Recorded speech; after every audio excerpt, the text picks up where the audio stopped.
Java is an object-oriented programming language. Object-oriented programming allows us to model things that we are already familiar with in the real world.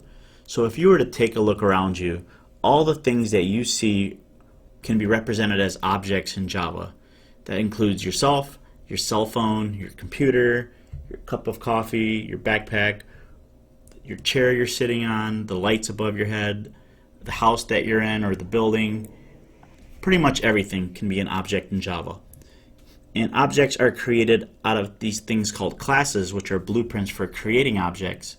So you can think of a class as a recipe for baking cookies, and all the cookies that you bake are the objects.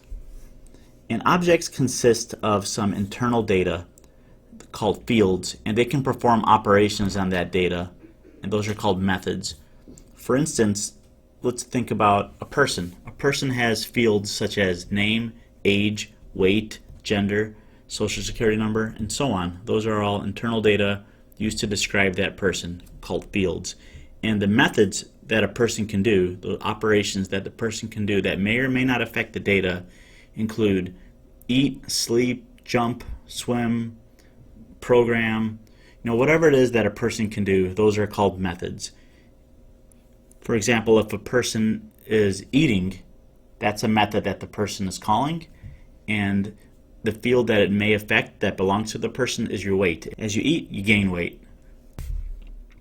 So in order to read user input from the keyboard, we had to create a scanner object. And if you remember how to do that, that was scanner. We named our object something such as keyboard, and we assigned that to new scanner system.in. We need to import scanner from java.util, so just hover the mouse over this word scanner and select import scanner from java.util. So right there, this word keyboard is actually an object, and I know that it's an object because its data type is this word scanner, and scanner is a class, and I know that it's a class because it starts with an uppercase letter.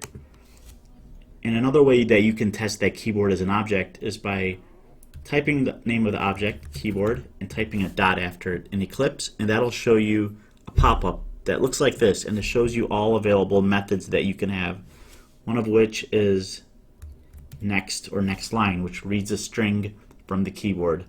Let's try that out. Let's ask the user to enter their name.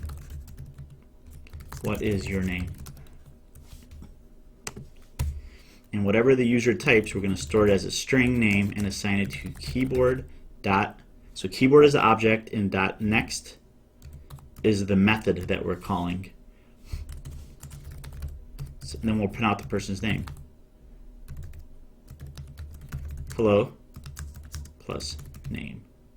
Just like that. Let's run this program. So if I type my name is James, it says hello James.